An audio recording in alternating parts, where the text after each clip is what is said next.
¿Se ve mi pantalla? Sí, doctora. Sí, Gracias, doctor. gracias. Entonces, bueno, sé que hoy día también han tenido su primera evaluación de salud comunitaria. ¿Qué tal les ha ido, chicos? ¿Bien?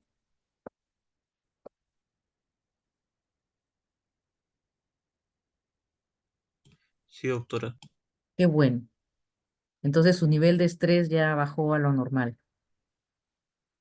Vamos a hablar un poquito del estrés hoy día también. Entonces, el día de hoy vamos a hablar un poco de lo que es la salud mental.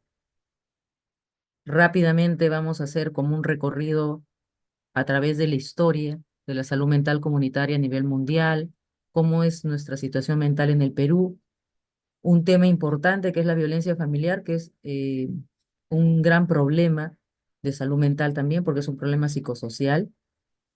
¿En qué consiste este modelo de salud mental comunitaria? ¿Cómo podemos hacer promoción de la salud mental en nuestro país? Y algo de las normas legales. Entonces aquí les voy a poner algunos videos.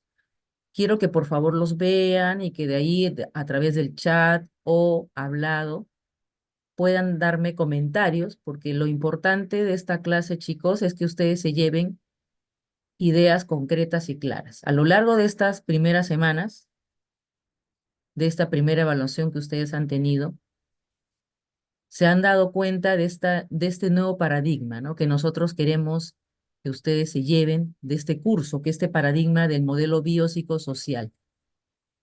Recuerden sus clases teóricas. En la primera clase, cuando se hablaba de este modelo flexneriano, de este modelo biomédico centrado en la enfermedad, versus este nuevo paradigma, este nuevo modelo centrado en la persona, donde vemos que la parte de salud mental está ligada a la salud física, donde nosotros tenemos que de alguna manera también poder determinar cuáles son aquellos factores que pueden influir en la salud de una persona. ¿Y por qué es importante? Porque obviamente eso va a lograr el mayor nivel de salud posible de nuestra población. Entonces, en este marco surge esta conceptualización de lo que es la atención primaria de la salud, que ustedes ya lo saben en la década del 70, como aquella estrategia esencial, costo efectiva, que va a permitir evidentemente este abordaje de los determinantes sociales de la salud para disminuir las inequidades y brechas que existe aún en muchos de los países como el nuestro. También ustedes han visto en sus clases todo lo que concierne, por ejemplo, a la promoción de la salud. Ahí está la Carta de Ottawa, ¿no? En la década del 80, que también es un hito importante. Y ahora también yo les voy a ilustrar sobre un hito importante en lo que es la conceptualización de la salud mental comunitaria, que es la Declaración de Caracas, que es lo que vamos a ver. Pero primero yo quería centrarlos en la conceptualización de lo que es la salud mental. Y por qué es importante que desarrollemos esta clase y por qué es importante que ustedes se lleven este concepto de la atención integral en salud, donde vemos al paciente no solamente por el tema físico, sino también los aspectos de salud mental o aspectos sociales que podría tener. Ay, tengo que un ratito, creo que no lo compartí con el audio, y si no, no se va a escuchar. No sé si lo puedo abrir desde mi presentación. A ver, a ver.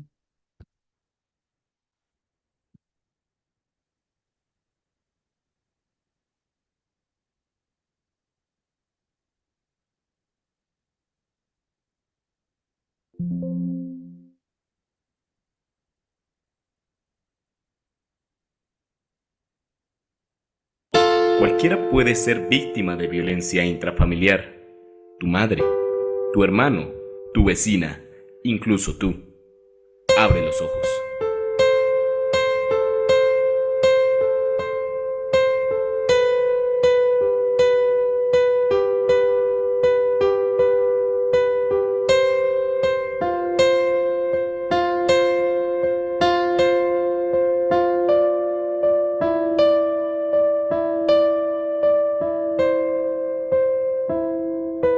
Doctora, disculpe, no se ve nada, solo se escucha. Ay,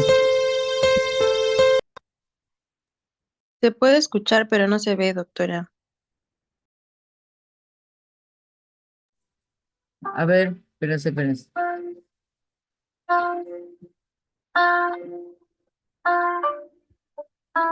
¿Ahí se ve la pantalla? Ahora sí, doctora. Ah, entonces voy a tener que retroceder. Ting. Ya. Víctima de violencia intrafamiliar. Tu madre, tu hermano, tu vecina, incluso tú.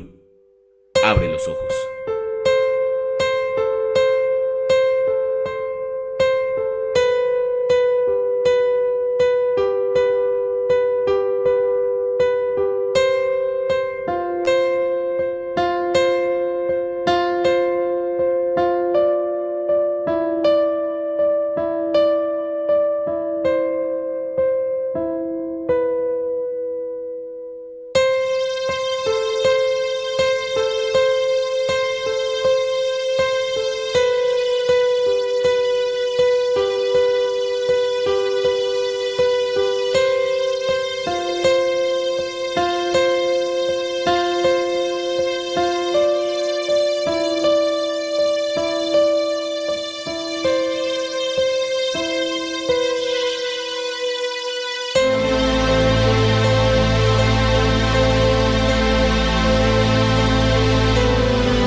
No te quedes callado. Denuncia. Este es un primer video, les voy a pasar los tres para que podamos hablar de los tres.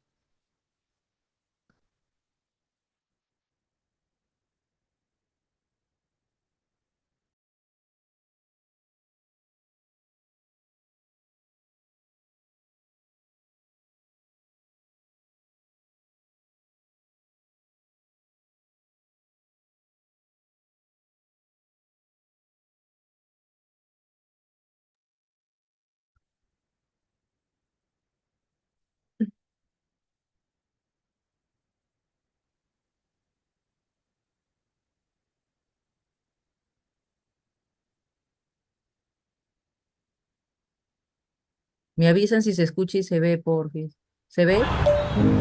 Hola, No disculpa se por ve, no llegar doctora. No, anoche. espera. Lo siento. ¿Y ahora por qué no se ve? O sea, ¿no se ve ni se escucha? Solo se escuchaba, doctora. A ver, vamos a ver. Es un boicot a la salud mental. A ver.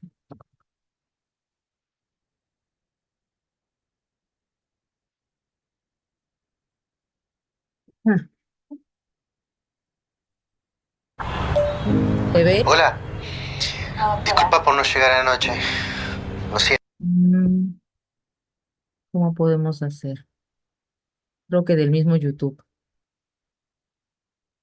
Un ratito. Mientras lo voy solucionando, ¿qué me pueden decir del primer video?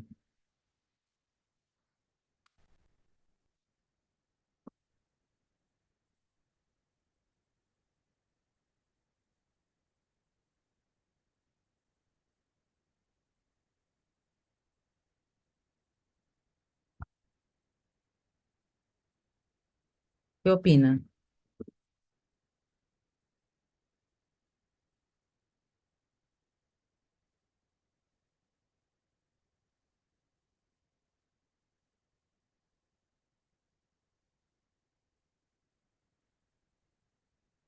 Lo mismo que, por ejemplo, que la ¿Qué opinan, chicos?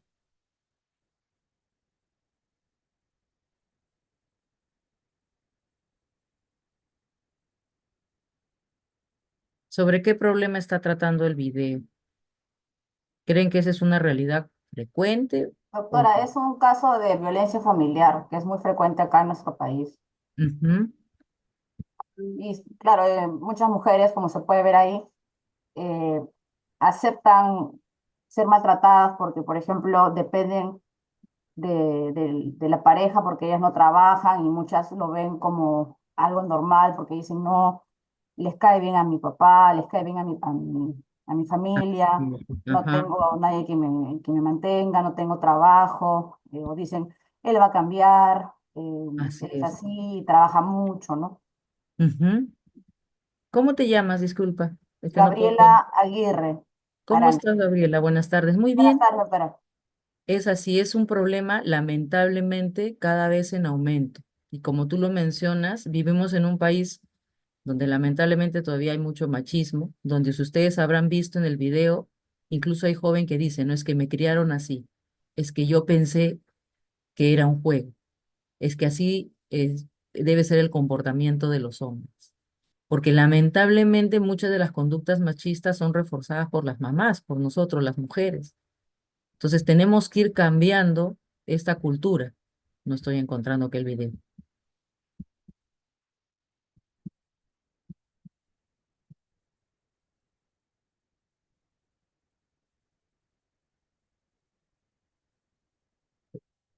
Entonces, lamentablemente, como también han escuchado, ¿no?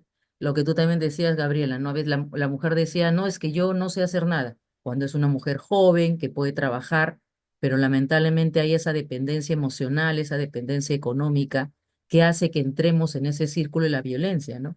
Y es una enfermedad, porque muchas veces nosotros como sociedad podemos preguntarnos, pero ¿por qué una mujer acepta ser violentada? ¿Por qué es que se llega al feminicidio? Es que esa mujer tiene un problema de salud mental. Y la familia lamentablemente a veces no colabora, porque a veces me tocó, ¿no? Una paciente que me decía, doctor, es que yo no puedo regresar a mi casa porque mi mamá me ha dicho que es hasta que el matrimonio es hasta que la muerte nos separe. Y lamentablemente a veces literalmente es hasta que la muerte nos separe.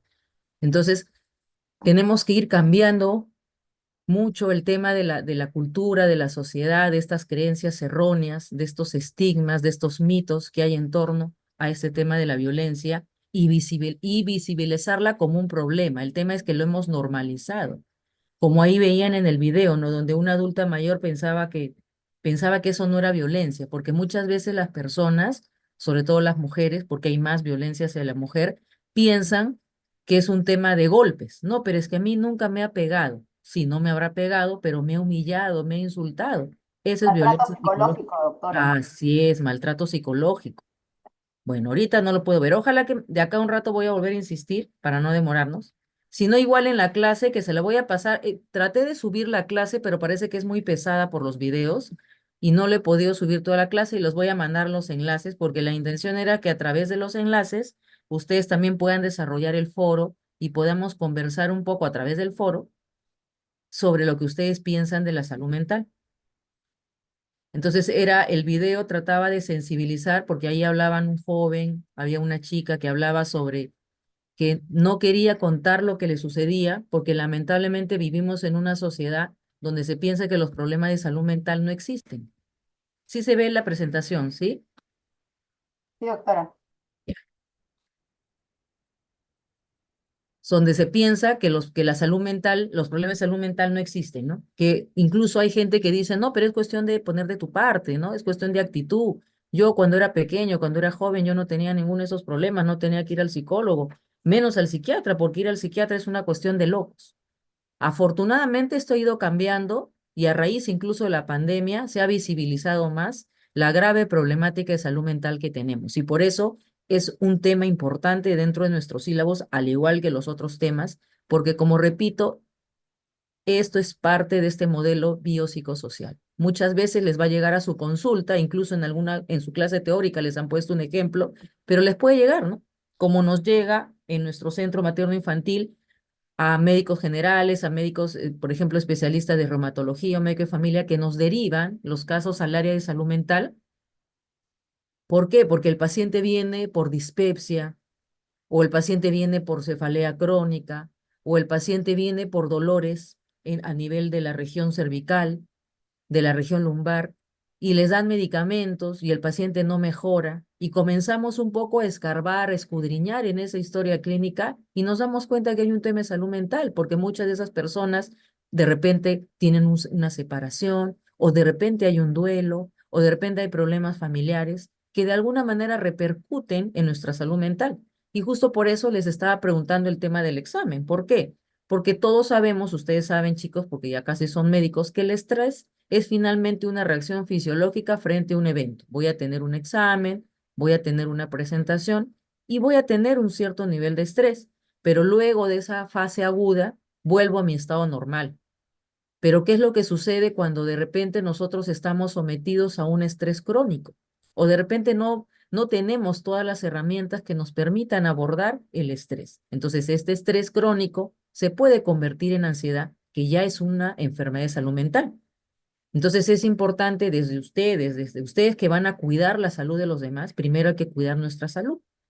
Y nosotros tenemos que trabajar en nuestra salud mental, porque de nada sirve que seamos los mejores médicos con las mejores notas, si no hemos desarrollado el tema de nuestra salud mental, lamentablemente podemos tener a la larga problemas también en nuestra salud. ¿Por qué? Porque, por ejemplo, el estrés afecta áreas que tienen que ver con la concentración, con la memoria. Por eso que algunos de nosotros podemos ir a un examen y decimos, pero yo estudié eso, ¿y por qué me olvidé?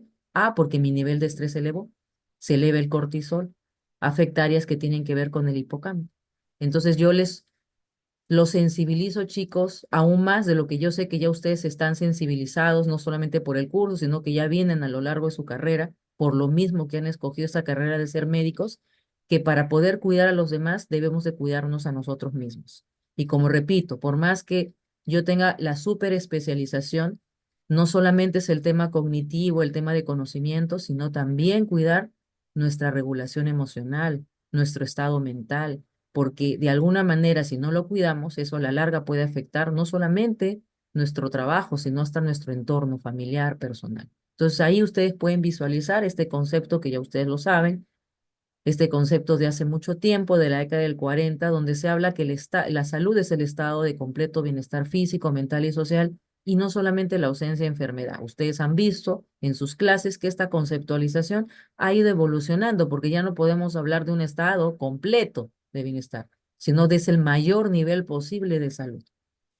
Y en este marco viene la conceptualización de salud mental. Entonces ahí ustedes ven dos conceptos dados por la Organización Mundial de la Salud en el 2001 y 2004. Entonces, en el 2001, la Organización Mundial de la Salud va a definir a esta salud mental como aquel estado de bienestar en el cual cada uno de nosotros somos conscientes, reconocemos cuáles son nuestras capacidades, nuestras fortalezas que nos van a permitir afrontar ese día a día, afrontar esos retos, esos desafíos que se nos van a presentar en cualquier momento y que de alguna manera vamos a poder, de esta manera, trabajando en nuestro afronte de las tensiones de la vida, vamos a trabajar de una manera más productiva y fructífera y eso va a permitir contribuir a un mejor desarrollo de la sociedad.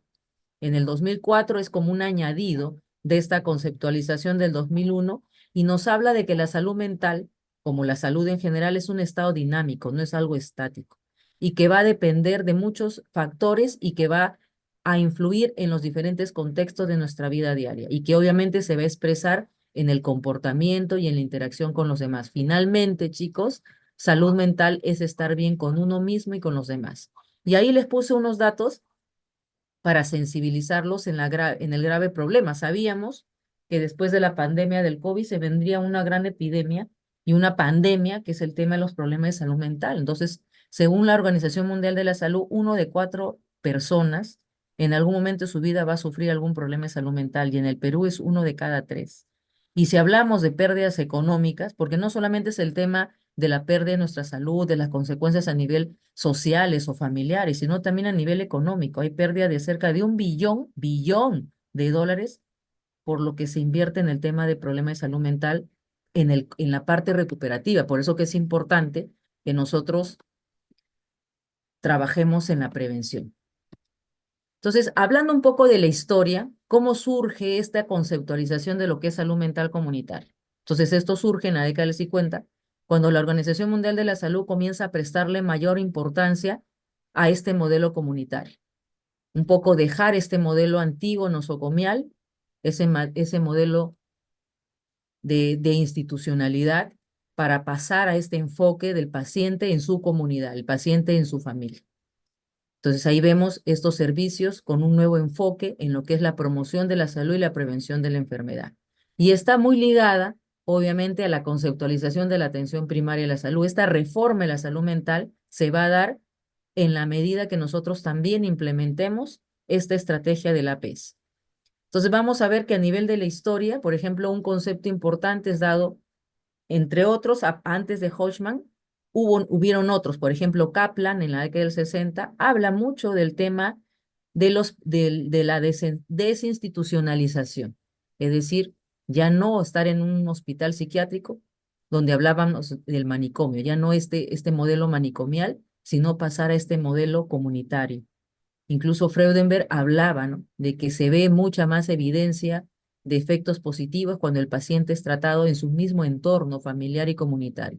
Y Hodgman, que es lo que está colocado en esta diapositiva, habla de esta triada importante que tenemos que tener en cuenta, ¿no?, que es este paso de este modelo hospitalario frente a este pasaje a una visión más de gestión territorial, de trabajo en su familia, en su entorno, de este modelo anterior centrado solamente en el psiquiatra, como que el psiquiatra era, como recuerden, este modelo biomédico donde era vertical, donde el médico decía y el paciente pasivamente, a este modelo horizontal donde hay un grado de corresponsabilidad. En salud mental es lo mismo, porque ya no es solo el psiquiatra, ya no es solo el psicólogo, sino es el trabajo coordinado, articulado de todo un equipo multidisciplinario.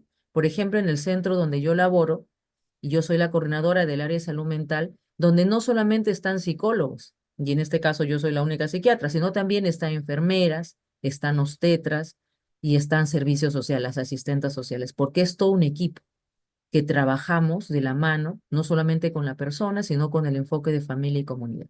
Y el tercer punto que hablaba Hodgman es el pasar del sujeto enfermo a la comunidad, es decir, de esa persona individual que está en un hospital, en un tratamiento, frente a este tratamiento en la comunidad. Es yo que he sido formado, obviamente, en un hospital psiquiátrico, como es el Hospital Noguchi, de repente muchos han escuchado, es diferente la forma que yo aprendí ahí y trabajé ahí a lo que yo estoy trabajando en un establecimiento de primer nivel de atención, porque obviamente en el hospital a veces se ven casos ya severos que en agitación, pero nosotros vemos desde el contacto con la familia, nosotros podemos evaluar cuáles son los otros determinantes que están influyendo en este proceso de salud-enfermedad del paciente. Otros datos importantes es, por ejemplo, lo que se vio en Estados Unidos. Entonces ahí se vio lo que es este movimiento de higiene mental, propugnado por el psiquiatra Meyer y en conjunto con uno de sus expacientes, que promovieron este modelo de la higiene mental y que consistía obviamente en lo mismo, en el trabajo en la comunidad. Incluso cuando gobernaba Kennedy se crearon más o menos 600 centros de salud mental comunitario en Estados Unidos. La esposa de este psiquiatra fue una de las primeras asistentes sociales en trabajar lo que son las visitas domiciliares a pacientes psiquiátricos. Entonces se dio un gran empuje. En Europa también, en países como Italia, Basaglia dio la ley 080 180, perdón, que tiene que ver con el tema igual, del paso de la visión manicomial hacia el trabajo comunitario, ¿no? Y en América Latina, uno de los países precursores en lo que es la salud mental comunitaria es Chile, ¿no?, donde hablaba del trabajo con los agentes comunitarios, con los promotores de salud mental. En Brasil también se han dado grandes avances, Colombia, Argentina.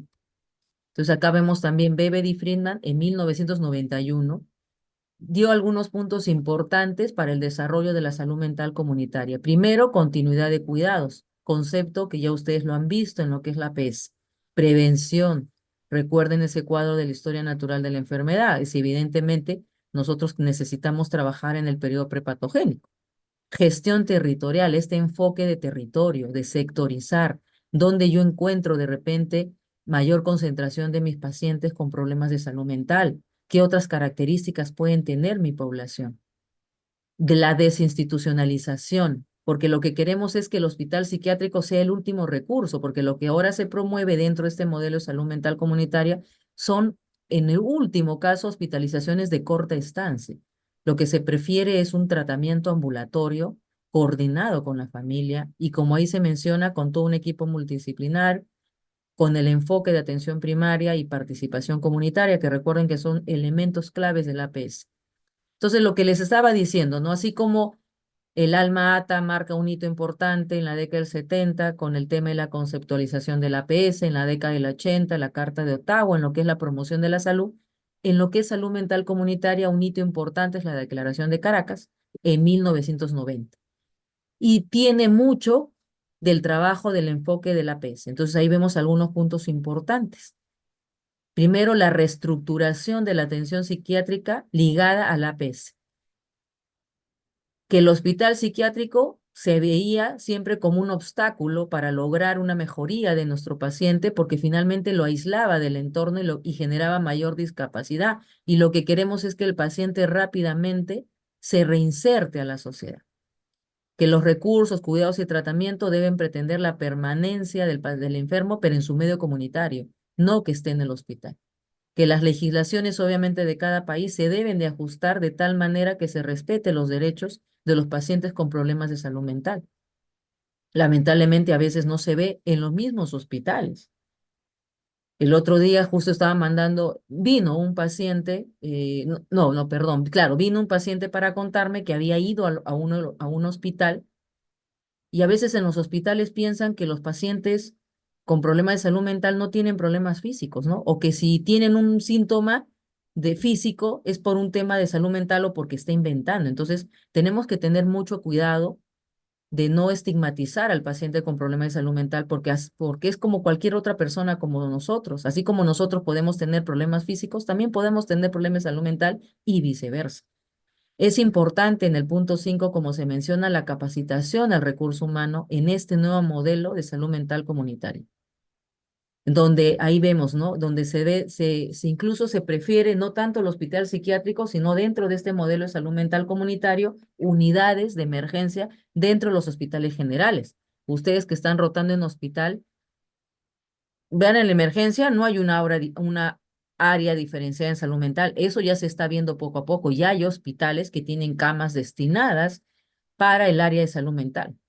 Y finalmente, que las organizaciones se comprometan a que se desarrollen programas que promuevan esta reestructuración en defensa de los derechos de las personas con problemas de salud mental. Luego tenemos los principios de Brasilia del año 2005, que la intención nuevamente es esta visión de la atención integral, de multidisciplinariedad, de participación comunitaria.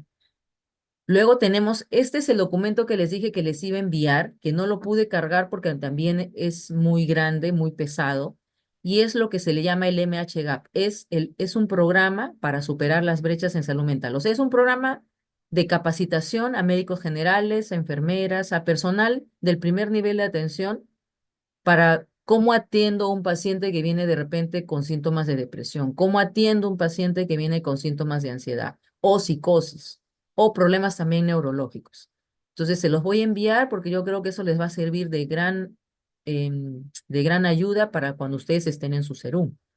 Porque dense cuenta que ustedes van a ser los médicos que van a atender un paciente que de repente llega con síntomas de depresión y es muy lejos, un centro de salud mental comunitario, no hay psiquiatra cercano, entonces yo tengo que darle la atención y tengo que empezar la atención de ese paciente. Entonces, esto es como una guía, digamos, de cómo se puede abordar los problemas y diagnosticarlos y tratarlos. Luego tenemos este plan de acción sobre salud mental del OPS del año 2010-2019. La Conferencia Regional de Salud Mental en Panamá en 2010 también es importante porque va a permitir fortalecer aún más este modelo de salud mental comprometer a los países miembros en la importancia de desarrollar leyes y legislaciones, porque todo tiene que venir desde arriba, tiene que haber sostenibilidad más allá de los cambios de gobierno, de política, que permitan fortalecer este modelo y proteger finalmente los derechos de los usuarios. Entonces ahí vemos algunas publicaciones de cómo ha ido evolucionando la salud mental en el Perú, cómo hemos pasado. Por ejemplo, en el caso del Hospital Noguchi empezó con un apoyo de Japón, empezó como un centro mental, que posteriormente es el actual Hospital Hideyo Noguchi Honorio Delgado, ¿no? Conocido por por el Noguchi, ¿no? Y así tenemos también la historia de otros médicos que han hecho bastante por la salud mental comunitaria, como Rotondo, Castro de la Mata. Entonces ahí vemos que, por ejemplo, en la década del 60 hay un programa de seguimiento de visitas domiciliarias impulsado por la Universidad San Marcos. Luego un programa de psiquiatría comunitaria en el Cono Norte, Cono Sur, en la década del 70, con los doctores Castro de la Mata que les menciono. Pero en la década del 80, el Hospital Valdizán, una unidad de seguimiento de casos, salud mental comunitaria. Entonces se han ido dando esfuerzos por implementar, pero ahora a través de las leyes que les voy a mencionar, ya se ha hecho de alguna manera más oficial esta implementación, ¿no? En la década perdón, ya en el 2004, ¿no? Se aprueban los lineamientos para la acción en salud mental. Incluso en el 2006 ya se da la Dirección de Salud Mental, o sea, ya forma parte del ROF, del Reglamento de Organización de Funciones, del organigrama del Ministerio de Salud. Es como decir la partida de nacimiento, es como decir estoy institucionalizando una dirección dedicada al trabajo de la salud mental. Luego vemos el Plan Nacional de Salud Mental y tenemos una ley que es importante, que es la ley 29889, que es la ley que va a modificar el artículo 11 de la ley 26842 en relación a los derechos que tienen los usuarios con problemas de salud mental, y su reglamento, que eso fue en el 2012, y su reglamento fue el 2015. ¿Por qué es importante? Porque a través de este reglamento del 2015 se marca un hito importante, porque ahí empiezan la construcción y el desarrollo de lo que son los centros de salud mentales comunitarios, que de repente muchos de ustedes o todos ya han escuchado, ¿no? Luego tenemos también de que inicialmente no era financiado. Entonces, imagínense, de por sí los medicamentos psiquiátricos son costosos.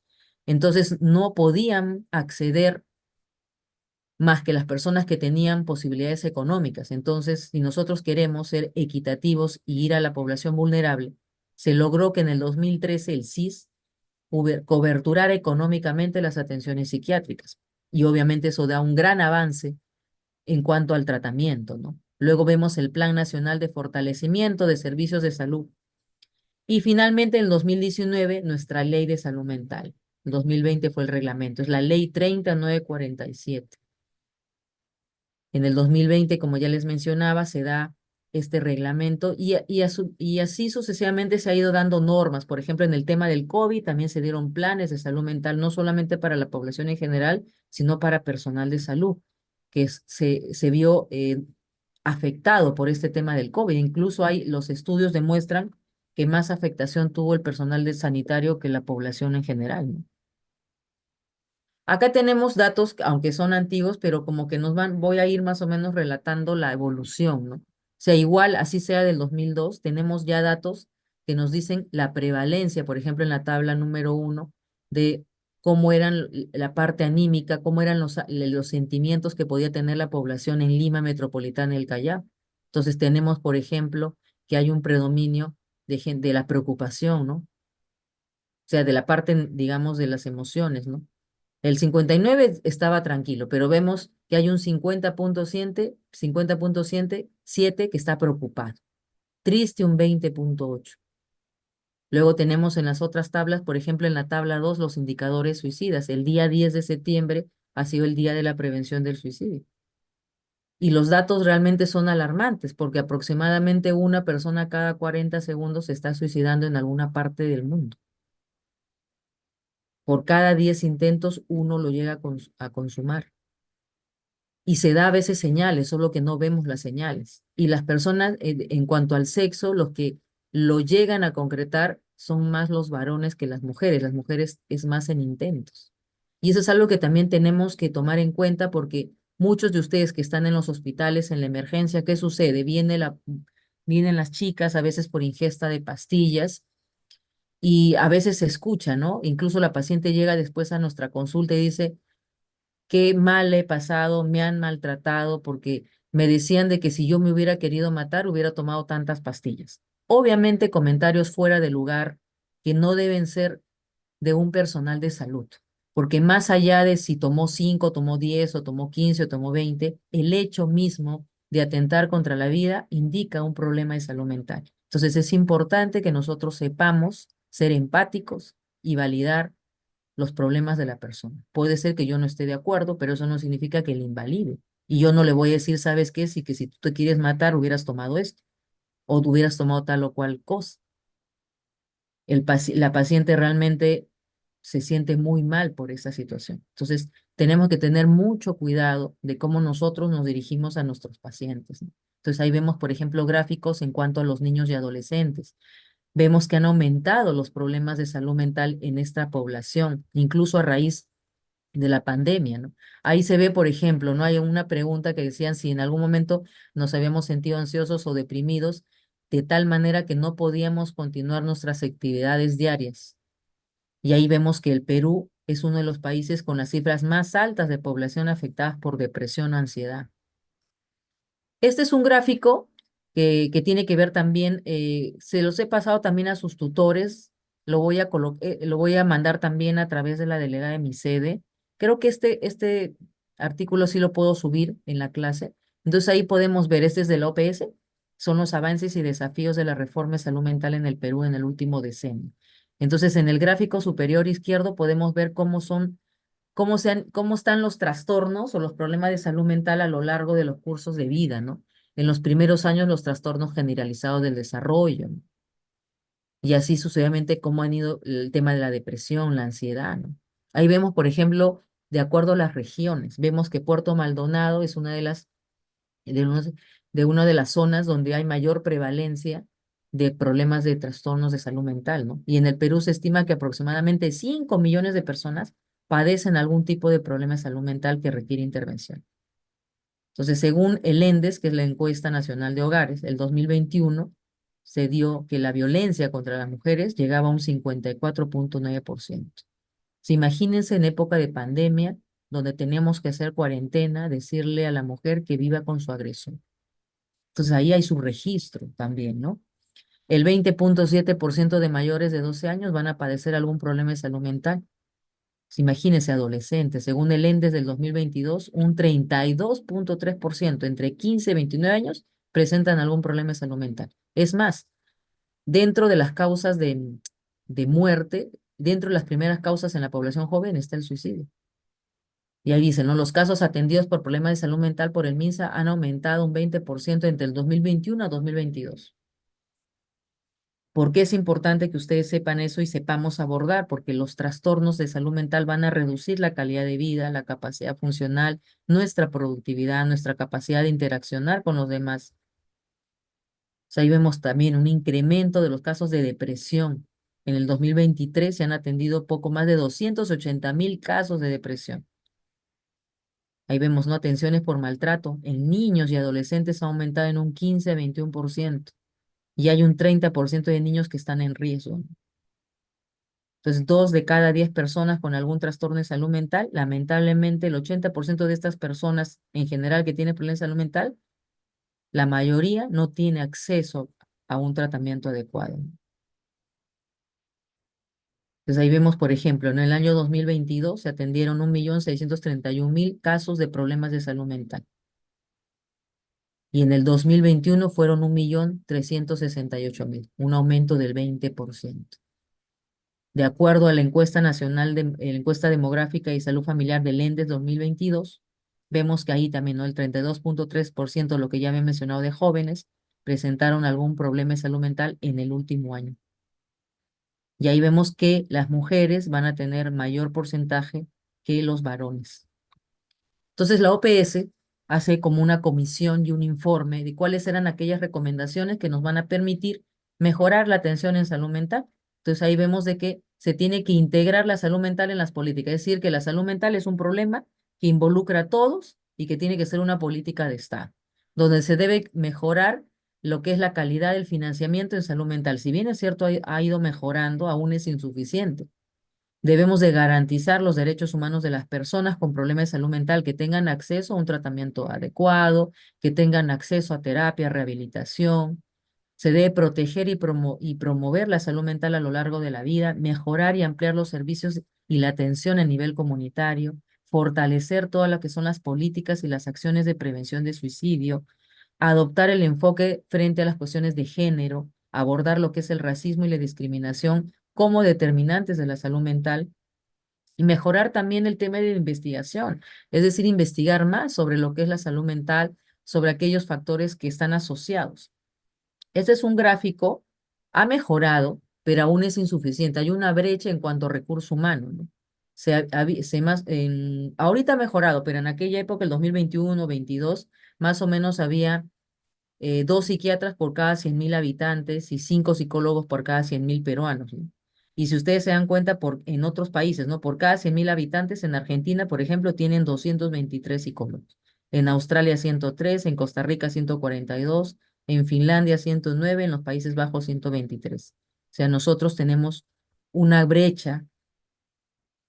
Hemos mejorado, ha habido más plazas, por ejemplo, para estudiar la especialidad de psiquiatría, pero aún así es escasa frente a la problemática que tenemos. Y lo que se pudo ver en el video, lamentablemente no se pudo ver los otros dos, pero ya ustedes lo verán con sus tutores o de manera individual, vemos la violencia familiar, ¿no? ¿Qué es la violencia familiar? Todo aquel acto de agresión que se va a realizar en el hogar. Y la violencia contra la mujer es cualquier conducta o acción que avanzada en su condición de género va a causar algún tipo de daño o sufrimiento o muerte. Tenemos diferentes tipos de violencia, la física, la psicológica, ¿no? Humillaciones, maltrato, poner apodo cuando yo digo no quiero que me digas eso. Sexual, ¿no? Porque el hombre a veces dice, no, pero tú eres mi esposa, tú tienes que tener relaciones y si no yo no te doy el diario. Violencia económica, le recorto el dinero, no le doy, o le pide el dinero si la mujer también trabaja. Y también tenemos la violencia por negligencia, por ejemplo, en el caso de adultos mayores, familiares que no cuidan, abandonan al adulto mayor, o en los niños también, padres que no los hacen estudiar a sus hijos o no los llevan al centro de salud para su control de crecimiento y desarrollo o a su vacuna. Estos datos, hay una página que también se los voy a mandar el enlace donde ustedes pueden, porque ese es en tiempo real que se va actualizando, del programa Aurora, que es el programa de prevención de lo que es la violencia contra las mujeres y los integrantes del grupo familiar. Entonces ahí vemos un gráfico interesante donde vemos de los niños, niñas y adolescentes de 0 a 17 años hasta julio del 2024. Entonces, ustedes van a ver en el gráfico, en la parte inferior izquierda, los tipos de violencia. Eso también ha ido variando, porque lamentablemente el tipo de violencia prioritario en niños y adolescentes era el sexual, imagínense.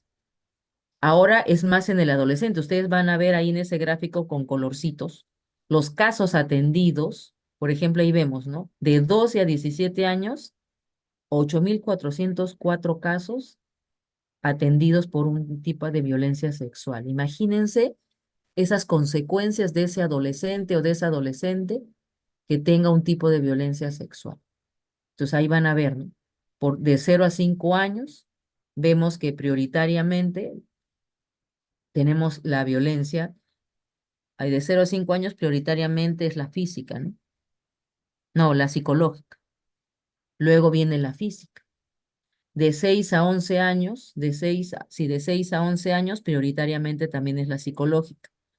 Luego viene la física y luego viene la sexual. La sexual con la física está casi paralelo, ¿no? Y de 12 a 17 años vemos que prioritariamente es la sexual, seguida por la psicológica y luego la física. Entonces ahí también ven desglosado. Y esto es importante por las consecuencias, como les digo, en salud mental. Pues ahí ven los cuadros, ahí por ejemplo vemos en este grupo etario de adultos de 18 a 59 años. Ahí vemos que lo que prioriza más es la violencia física, con 24.000 casos, seguida de la psicológica con 23.000. Ahí tenemos también en el adulto mayor. En el adulto mayor, el tipo de violencia prioritaria es la psicológica, luego la física.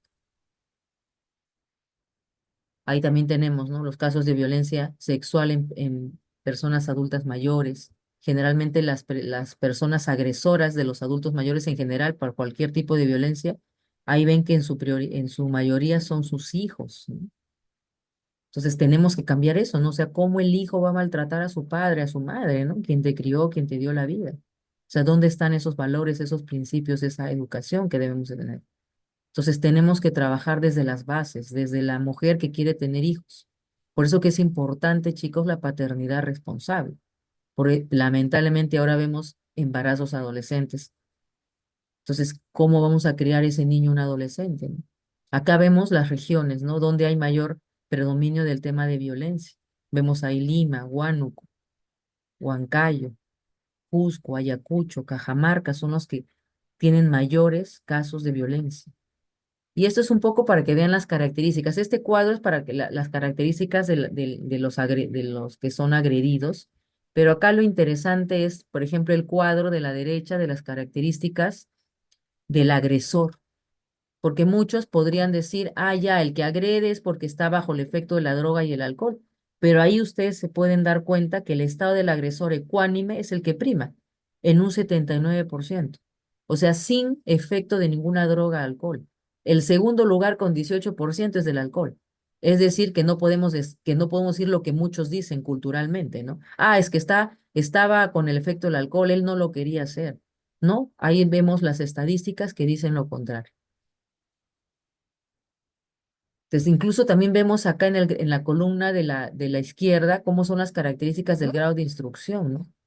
Si bien es cierto, vemos que el mayor porcentaje vemos en secundaria completa, pero digamos que tiene ciertos estudios, ¿no?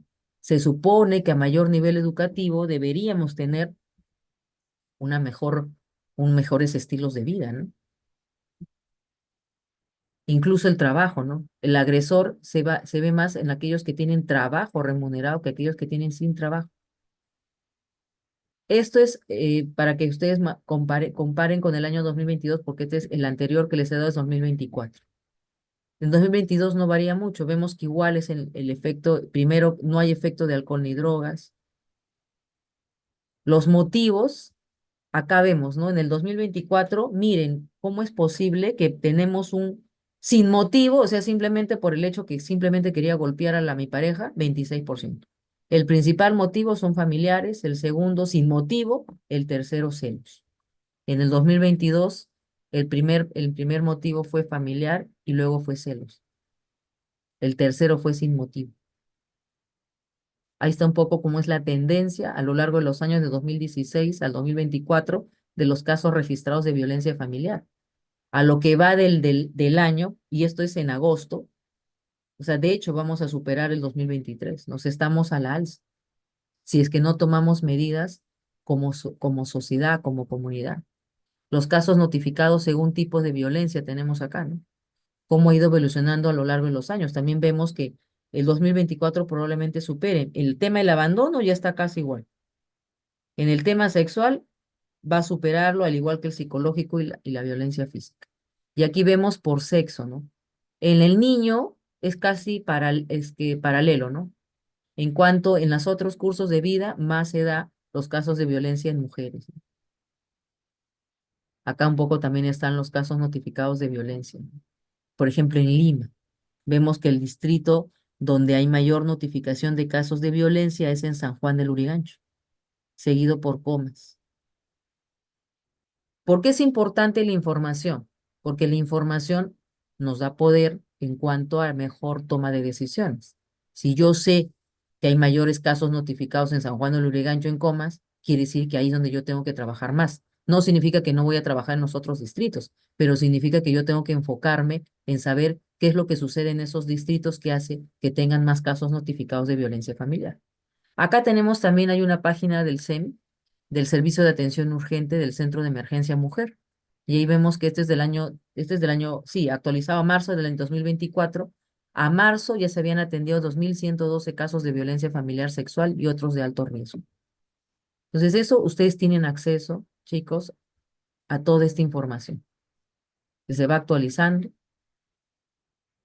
y que obviamente nos debe llamar a la reflexión de qué es lo que nosotros estamos haciendo más allá de que somos personas que estudiamos un tema de salud como sociedad, de qué manera estamos contribuyendo a reducir la violencia. Porque recuerden que en la ley de prevención de violencia, el personal de salud y el sector educación son los que están obligados a denunciar. Es decir, que ustedes están en un hospital y llega una mujer y ustedes hay indicios o la misma mujer le dice, estoy siendo violentada, ustedes no van a quedar de oídos sordos, ustedes tienen que llamar a la línea 100 y hacer la denuncia.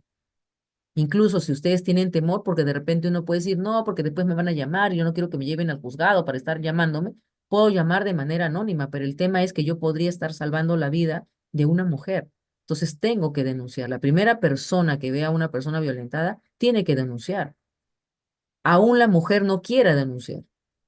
O aún cuando me ha pasado a mí en mi labor de psiquiatra que se ha hecho la denuncia y luego van al domicilio y la mujer dice, no, no, ya no, solamente fue una vez, pero ahora todos estamos bien. Entonces niega, pero mi responsabilidad es hacer la denuncia. Entonces ahí vemos cómo ha ido también la parte normativa, cómo han ido evolucionando las leyes, ¿no? Desde 1993 con la Ley de Protección frente a la Violencia Familiar, en el 2015 la Ley 30-364, Ley para prevenir, sancionar y erradicar la violencia contra las mujeres y los integrantes del grupo familiar. Ahí vemos, ¿no? Cómo se da el reglamento de esa ley. El 2019 la Política Nacional de Identidad de Género.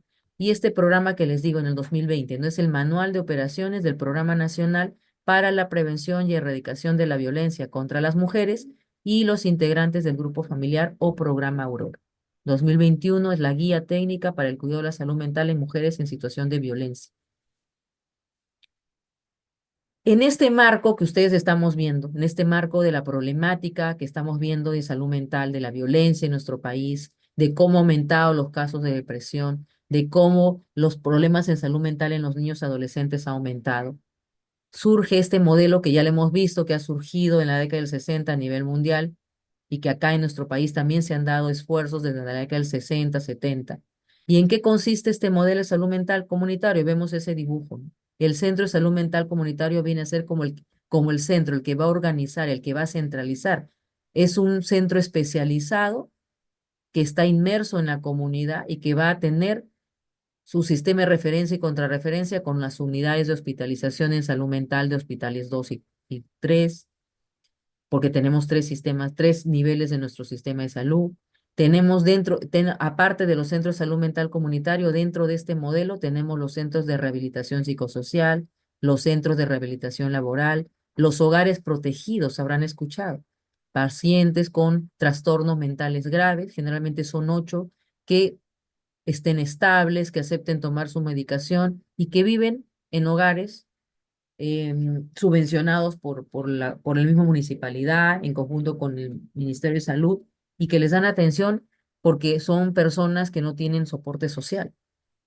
Entonces, este centro de salud mental lo que quiere es acercar los servicios de salud mental a la comunidad, que ya no es solamente que yo tengo que ir a estos 3 hospitales psiquiátricos del Valdizán, el Noguche o el Arco Herrera, sino que tenemos estos centros de salud mental comunitario, como los centros de salud, inmersos en mi jurisdicción, en mi gestión territorial, que son los que van a direccionar y organizar un poco el tema de lo que es la salud mental. Entonces ahí ven un poco cómo fue cómo se fueron dando, ¿no? En el 2012 con la ley 29889 que les dije, que modificaba el artículo 11 de la Ley General de Salud, por el cual se le da el énfasis en garantizar el derecho de la atención a las personas con problemas de salud mental.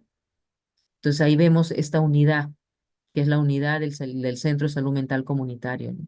Entonces ahí vemos cómo se ha ido mejorando la oferta de los servicios de salud mental, cómo estábamos en 2014 y cómo estamos actualmente, ¿no? Y cada vez estamos mejor. Entonces, la salud mental comunitaria finalmente, ¿en qué consiste? En el mejoramiento de las condiciones de vida y de la salud mental de la comunidad mediante actividades integradas y planificadas con la finalidad de proteger y promover la salud mental, pero de mi comunidad, con la participación activa de toda mi comunidad. ¿Por qué? Porque si yo no logro empoderar a mi comunidad y simplemente hago mi plan local de salud desde mi escritorio del médico jefe, entonces esa comunidad no se va a sentir que forma parte de ese plan y no va a trabajar con ustedes. Pero si ustedes convocan desde la elaboración del plan, ellos se van a sentir validados, se van a sentir importantes y se van a sentir parte de ese plan, por lo tanto van a trabajar de la mano con ustedes. Entonces ahí vemos que este modelo de salud mental comunitario lo que quiere es promover cambios en la comunidad. La comunidad es como un sujeto de acción activa que fomente el respeto y la participación en todos los niveles. Ahí ustedes han escuchado los objetivos del desarrollo sostenible. En el objetivo 3 tiene que ver con lo que es la salud, salud mental. ¿Por qué? Porque las enfermedades neuropsiquiátricas equivalen al 17.5% de carga de enfermedad. Por lo tanto, eso también implica, porque la mayor parte de personas que tienen problemas de salud mental son la población económicamente activa. Entonces, ya hemos visto que dentro de la salud mental lo que queremos es que haya mayor población sana, porque eso va a repercutir en un desarrollo sostenido de un país, ¿no? Y que esto va a depender de múltiples determinantes. Entonces, este modelo de salud mental comunitario está centrado en 5 ejes importantes. En el enfoque de integrar a la salud mental a la salud general, que ustedes ya lo han visto en este modelo biopsicosocial, un modelo centrado en la persona, pero esta persona no vive solita, sino está inserta en su familia y su comunidad, en abordar los determinantes sociales de la salud, en una intervención multidisciplinaria que fomente la participación activa y dentro de un enfoque territorial y en redes. ¿Cuáles son los principios del modelo de salud mental comunitario? La continuidad de los cuidados, la recuperación funcional de las personas. Yo lo que quiero es que la persona se inserte. Antiguamente se decía paciente con diagnóstico de esquizofrenia, la familia decía, no, Dios mío, toda la vida. No, lo que queremos ahora es que un paciente con psicosis, sea por un diagnóstico de esquizofrenia, con un tratamiento adecuado y una rehabilitación psicosocial adecuada, pueda reinsertarse a la comunidad. Para eso es importante que haya una corresponsabilidad y participación comunitaria donde haya equidad, solidaridad, donde se ven los principios de género, de interculturalidad, porque yo tengo que respetar también las creencias y la cultura, pero también lo que yo veo que no está bien, como por ejemplo el tema del machismo, los estigmas en salud mental, tengo que ir educando a la población. Cuidados apropiados según curso de vida, eso lo vamos a ver algunos ejemplos, igual lo van a tener en la clase. Por ejemplo, cómo yo puedo fomentar desde mi serum la promoción de la salud mental dependiendo del curso de vida. ¿Cuáles son esas estrategias de este modelo de salud mental comunitario? El fortalecimiento del primer y segundo nivel de atención. Recuerden que el primer nivel es la puerta de entrada al sistema. En el primer nivel está el 90% de establecimiento de salud. Entonces tengo que fortalecerlo. En competencias, por eso es que les voy a mandar esta guía del MHGAP para que ustedes puedan tener aún más de lo que ya tienen, esas competencias de abordar y diagnosticar y tratar problemas de salud mental. Tiene que haber una acción intergubernamental articulada entre todos los sectores, porque cuando hablamos de salud, no solamente es el sector salud, son otros sectores que van a influir también en la salud. Tiene que haber comunicación en salud mental, pero efectiva, donde se dé, por ejemplo, información real de lo que es un problema de salud mental, rompiendo mitos y estigmas, donde se genera también investigación y alianzas con otros países que de repente están más desarrollados que nosotros, que tienen experiencias positivas que nos pueden ayudar. A nivel individual, ¿cuál es lo que nosotros queremos en cuanto a la salud mental comunitaria? Que sepamos tener capacidad de autocuidado, que tengamos confianza en nosotros mismos, que tengamos un proyecto de vida, que nosotros tengamos la facultad de postergar impulsos. ¿Qué significa? Regular emociones. A nivel familiar, límites entre los familiares. A veces lo que se ve es niños que llegan con problemas de conducta a la consulta, pero el problema no es el niño, el problema es que los padres no les ponen reglas y límites claros. Y ustedes han visto en su clase teórica cuáles son las funciones de la familia. Ahí también habla de reglas. El liderazgo que debe promover comunicación entre los miembros de la familia, desarrollar capacidades. Recuerden que es en la familia donde nosotros aprendemos los valores, los principios, que son reforzados después en el colegio, pero que se aprenden en casa. A nivel social, relaciones sociales que logren canalizar potencialidades, o sea, que podamos crecer como sociedad, que fomente la inclusión, la equidad, donde se facilite la participación de todos. Dentro de la normativa, recuerden en el año 2004, cuando surge el Plan Local de Salud, en 2006, en la Dirección de Salud Mental. Entonces se da esta Estrategia Sanitaria Nacional de Salud Mental y Cultura de Paz en agosto de 2005. con la finalidad de fortalecer la capacidad rectora del MINSA, integrar la salud mental a la salud física, impulsar medidas de promoción, de prevención y reorientar los servicios de salud mental, garantizando el acceso de atención y priorizando la intervención comunitaria. El concepto de promoción, ustedes ya también lo han manejado. Este caso es el concepto de promoción en relación a la salud mental. Son condiciones individuales, sociales y ambientales que permitan el desarrollo óptimo psicológico, lograr una salud mental positiva, mejorar nuestra calidad de vida, y es un proceso que se realiza con y para las personas. Es empoderar a la población, es darle las herramientas para que la población se empodere y tome control de su propia salud. Recuerden que promoción es un concepto muy amplio porque tiene que ver con políticas, con leyes, es un proceso político, social.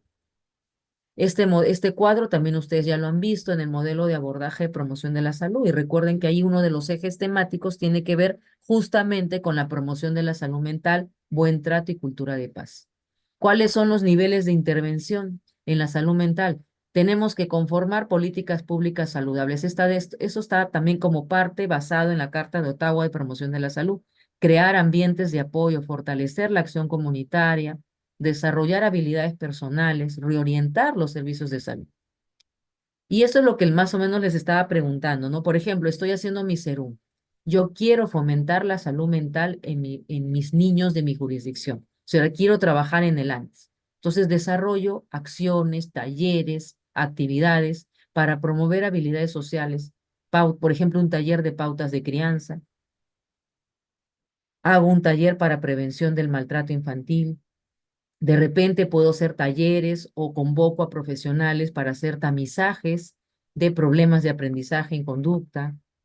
Y acá no lo vamos a ver todos porque son varios, pero sí los voy a hacer algunos ejemplos. Igual lo van a tener en su clase teórica.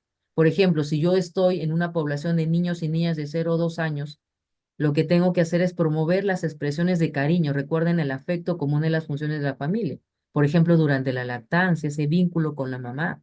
Fomentar en las familias una actitud de observación ante cualquier cambio del desarrollo de los bebés. Recuerden que los primeros años, hay una teoría del apego, los primeros años, chicos, son los más importantes para el desarrollo también de los vínculos de más adelante cuando somos adultos, porque nuestra personalidad, por ejemplo, les comento que se forma desde cuando uno está en el vientre de la mamá. Entonces, si no hay vínculo seguro, el vínculo es inadecuado, hay violencia, evidentemente es un niño que puede, o una niña que puede crecer con cierta inestabilidad que va a repercutir en su personalidad y que podría desarrollar problemas de salud mental. Incluso ahí, ¿qué es lo que tenemos que ver de 0 a 2 años? Lo que estamos viendo bastante es la condición del TEA, de trastorno de espectro autista, que sabemos que no es un diagnóstico, no es una enfermedad, pero es una condición. Por eso es que ahí dice que tenemos que fomentar que las mamás sepan cambios, porque a veces son niños o niñas que llegan a la consulta ya cuando están grandecitos. Y lo que queremos es que el diagnóstico sea lo más precoz posible para que ese niño pueda o niña pueda ingresar a una intervención temprana de rehabilitación. Si tenemos un niño o una niña de 3 a 5 años, también, ¿no? Promover en los padres la adopción de criterios de disciplina. Por más que yo le pueda dar todo a mi hijo, a mi hija, tengo que aprender a decir no.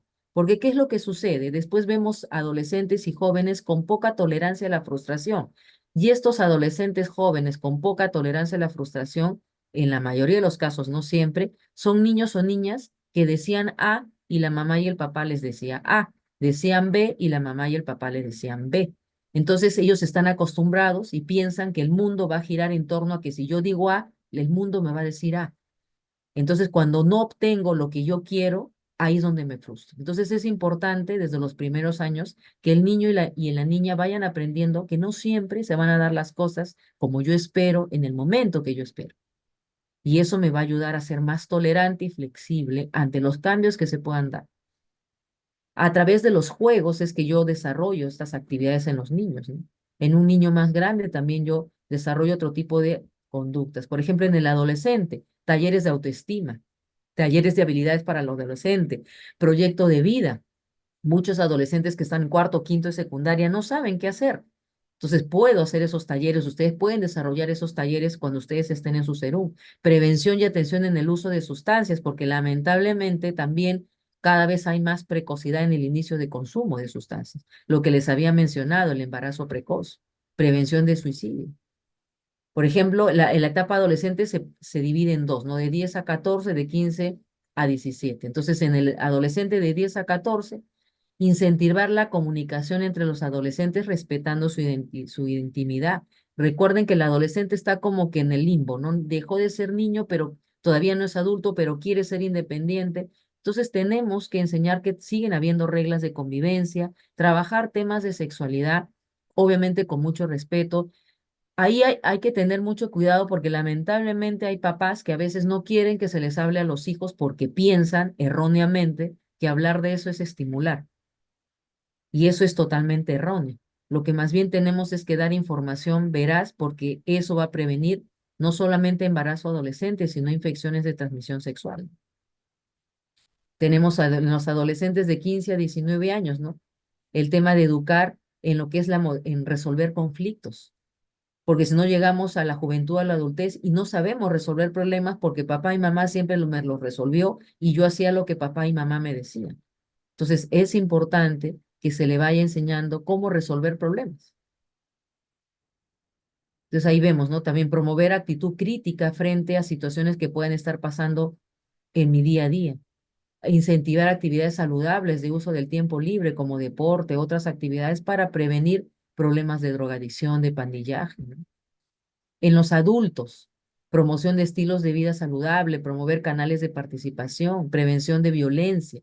En mi centro de salud, por ejemplo, tenemos taller de prevención de depresión, perdón, taller de ansiedad, se dan charlas para el tema de prevención de violencia. Entonces, eso también ustedes pueden implementarlo en su cerebro. Y acá también vemos varias actividades de acuerdo al rango. Por ejemplo, en el adulto mayor, ¿no? El adulto mayor puede sufrir lo que ustedes han visto, el nido vacío, hijos se van, el adulto mayor piensa que ya se queda solo, se siente a veces inútil porque ya no trabaja, esa es su percepción errónea también, ¿no? Entonces es importante incentivar, por ejemplo, club de adulto mayor, redes de apoyo comunitario, familiar, hacer talleres de prevención de depresión. En el centro Buenos Aires, hay un club de adulto mayor que se reúnen todos los viernes por la tarde, donde hay talleres de prevención de deterioro cognitivo, prevención de depresión. Entonces también ustedes podrían implementar también un club del adulto mayor, ¿no? Promover también en la familia, ¿no? Actitudes favorables hacia el adulto mayor, porque muchas veces, eh, y es triste eso, es que como que lo relegan al adulto mayor, ¿no? Entonces el adulto mayor puede entrar en depresión. Entonces es importante que el adulto mayor le den la importancia como una persona sabia que ha vivido más que nosotros y que obviamente tiene mayor sapiencia, ¿no? En muchas áreas de la vida, ¿no? Ahí vemos, ¿no? Promover actividades grupales, como ya les dije, de repente tai chi, de repente en mi municipalidad hay algún grupo, ¿no? A nivel de la familia y la comunidad, porque a nivel individual es lo anterior y a nivel de la familia también, ¿no? Ustedes recuerden en su clase de lo que es promoción de la salud, el tema de el programa de familia y vivienda saludable, ¿no? Entonces aquí vemos la normativa que ya les había mencionado, ¿no? Esta ley 29889, donde se modifica el artículo 11 y dice, ¿no? Toda persona tiene derecho a gozar del más alto nivel posible de salud mental sin discriminación y el Estado garantiza la disponibilidad de programas y servicios adecuados. Luego tenemos el reglamento, ¿no? Que marca el inicio de la creación de estos centros de salud mental comunitario. Hay una norma técnica de los centros de salud mentales, hay una norma técnica en los hogares protegidos. Al año 2023 tenemos 276 centros de salud mental comunitario. La meta para este año es tener 307. Hay 87 hogares protegidos, 43 hospitales con servicio de salud mental con hospitalización. Aquí les puse dos enlaces donde ustedes pueden, de repente yo estoy en un distrito y no sé si hay, entonces en ese enlace pueden encontrar la lista de centros de salud mental comunitario a nivel del todo el Perú. Esta línea 113, opción 5, ¿por qué es importante? Porque ustedes le pueden decir a cualquier paciente, amistad, familiar, en las 24 horas esta línea está activa. Yo tengo algún problema de salud mental, me siento triste, de repente en ese momento tengo alguna ideación de ya no querer vivir y no puedo de repente acceder a un centro de salud, llamo a la línea 113, opción 5 y me pueden dar primeros auxilios psicológicos. Esta es un poco la parte normativa de la Ley de Salud Mental, ya estamos acabando. Esta es la Ley 30.947, que se basa en los principios de accesibilidad, de calidad en la atención, de cobertura universal. O sea, todos debemos tener acceso a una adecuada y con calidad de nuestra salud mental, con equidad, interculturalidad, que respeten mis creencias, confidencialidad, con un enfoque de discapacidad, que es un gran, no solamente ahora los grupos vulnerables son los niños, embarazadas, adultos mayores, sino también los pacientes con o personas con algún grado de discapacidad. ¿Cuáles son las prioridades? Lo que ya mencioné, ¿no? El cuidado en poblaciones vulnerables, implementación de este modelo de atención mental comunitaria, mediante acciones de promoción y promoción. Entonces, dentro de esta ley de salud mental, acá les he copiado un poco algunas partes importantes, como por ejemplo que este modelo tiene ciertas características, ¿no? Que se implementa continuamente. Es decir, no es algo estático, sino que va de acuerdo a las necesidades, porque lo que queremos es satisfacer la demanda de la población, promoviendo la participación de la misma y promoviendo la recuperación total, la inclusión social de las personas con problemas de salud mental, así como la continuidad del cuidado.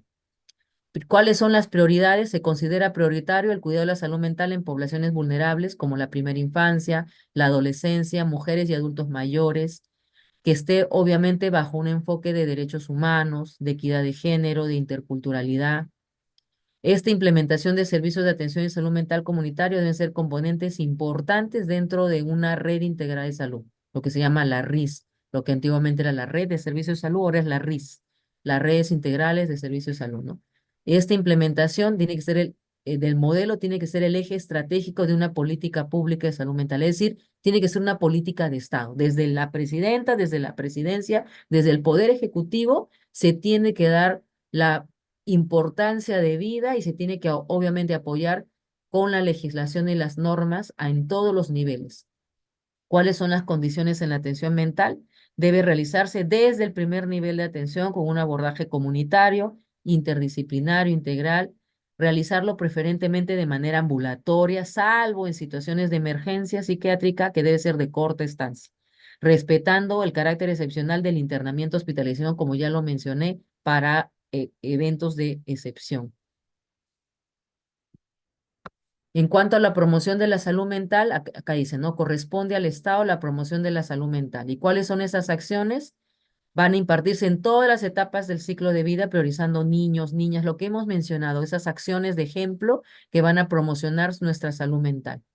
En cuanto a la prevención de los problemas de salud mental, se pone énfasis en qué. Primero, en identificar y monitorear cuáles son los factores de riesgo.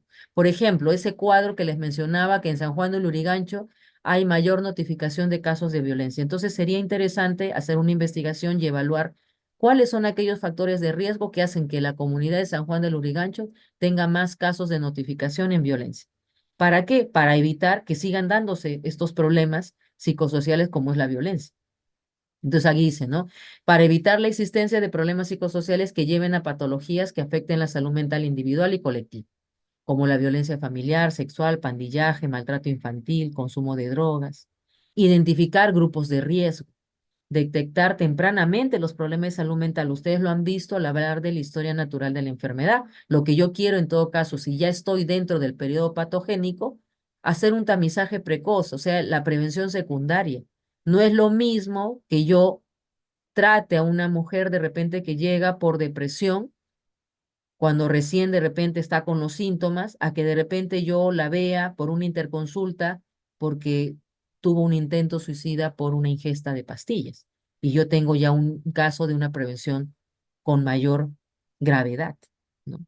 Tenemos que eliminar el estigma y la discriminación. O sea, no estamos solos, podemos recibir ayuda. Tener un problema de salud mental no significa que yo soy una persona débil, no significa que yo no puedo lidiar con mis problemas, como a veces se dice, porque yo puedo ser y soy una mujer fuerte, pero eso no significa que no pueda tener un problema de salud mental. Y no significa que no tenga habilidades, significa que debo fortalecer mis capacidades de afrontamiento a los problemas. Entonces es importante que eliminemos este estigma, esta discriminación, porque eso va a permitir que haya mayor accesibilidad, porque las personas tienen temores. Muchos pacientes tienen vergüenza de ir a los centros de salud porque es como decir, ¿qué van a decir? Van a decir que estoy loco, van a decir que ya no van a querer trabajar conmigo. Incluso tuve una paciente que me dijo que en el trabajo la habían sacado, porque había dicho que estaba en un tratamiento de salud mental, lo cual está erróneo. Entonces, eso todavía se da en nuestra sociedad y es algo que tenemos que combatir. Entonces, es importante y es uno de los videos que les había puesto que lo manifestemos, que lo verbalicemos, que no normalicemos estos problemas de salud mental ni la violencia, que lo expongamos. Y por eso que es importante que nosotros le debemos la debida importancia, que no es una cuestión de actitud de poner de nuestra parte. Es un problema tan igual como un problema de salud física. Tiene un componente también biológico, por eso que en muchos casos se recibe medicación. No todos los problemas de salud mental requieren medicación, pero en algunos casos sí. También lo que se requiere es el acceso a la información oportuna sobre programas y servicios que beneficien a la salud mental. Por ejemplo, de repente talleres o instituciones, en el caso, por ejemplo, de discapacidad, también hay talleres especiales, ¿no? Entonces, aquí dentro del reglamento de la ley se crea, ¿no? La creación del Consejo Nacional de Salud Mental, liderado por el, el presidente del Consejo de Ministros. La reforma de salud mental se sustenta en el modelo de atención comunitaria y tienen que haber cuidados de la atención en salud mental con actividades de promoción y prevención en los distintos contextos. Entonces ahí ven quién conforma este Consejo Nacional de Salud Mental. Está liderado, no, lo preside, perdón, no era el presidente del Consejo de Ministros, sino el ministro de Salud. También tiene que estar el ministro de Educación, de Trabajo, de Justicia, de todos los ministerios. Entonces ahí vemos en el artículo 5 esta reforma en la atención de salud mental. Entonces, es un modelo de atención comunitaria en salud que va a reemplazar a lo que ya les mencioné, a este modelo nosocomial, a este modelo manicomial, por este modelo comunitario, donde va a haber una complementariedad, es decir, ya no está centrado solo en el psiquiatra o en el psicólogo, sino una complementariedad de saberes colectivos para el cuidado de esta persona. Todo el personal de salud de las demás instituciones vinculantes están involucrados en el cuidado y la atención de la salud mental y no solamente los profesionales especializados en salud mental. El escenario comunitario es el eje de formación profesional y la generación de conocimientos. Es decir, nosotros, por ejemplo, en mi caso, yo también he rotado por el primer nivel de atención. O sea, tenemos que también tener conocimientos y formarnos en lo que es el modelo de salud mental comunitaria. Integrar estos enfoques de derechos humanos, de recuperación, de discapacidad, de interculturalidad, que es importante dentro de las políticas que se implementen. Y obviamente los servicios ambulatorios en salud mental se deben realizar preferentemente en el ámbito comunitario. Y eso es para que más o menos veamos cómo estuvo en el tema del COVID, que se dio normativas para cuidar y proteger no solamente la salud mental de la población en general, sino también y primariamente de los profesionales de salud. Muchas gracias, chicos. No sé si tienen algún comentario, duda, pregunta. Todo claro, doctora, muy interesante. Gracias, chicos. Entonces voy a pasar a través de Andrea la presentación. Voy a mandarles esta guía del MHGAP. Y en la presentación traten de ver estos dos videos que no los pudimos visualizar hoy, porque les sugerí a los tutores que podrían verlos y que podría ser motivo de elaborar el foro. Más bien quiero saber, ¿se pudo visualizar el foro en la página? ¿Se ve? Doctora, en la página De sale ustedes. sale una pregunta y Sí, sale que vence a las 2 de la tarde. sí, sí, o sea, pero sí lo pueden ver.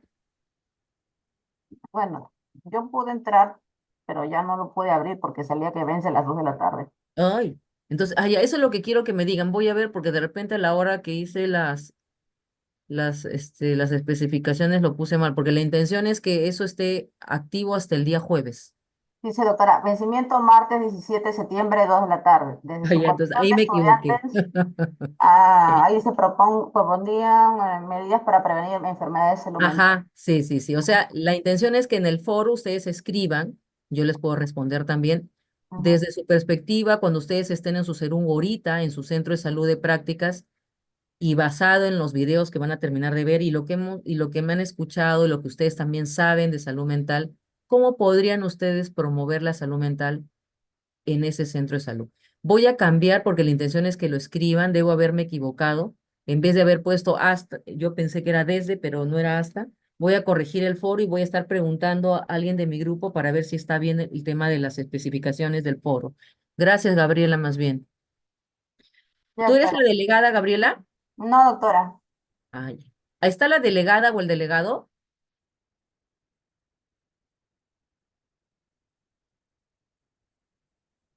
En todo caso, si no está, porque yo pensé que eras tú, Gabriela, le paso a Andrea, de mi grupo, que es la delegada, la clase teórica de ahora y la información que les prometí. ¿Sí? Cuídense, chicos, y cuiden su salud mental. Gracias, doctora. Hasta luego, Gracias, cuídense. doctora. Muchas gracias, Hasta doctora. luego. Hasta luego, chicos. Gracias, doctora. Gracias a ustedes, cuídense.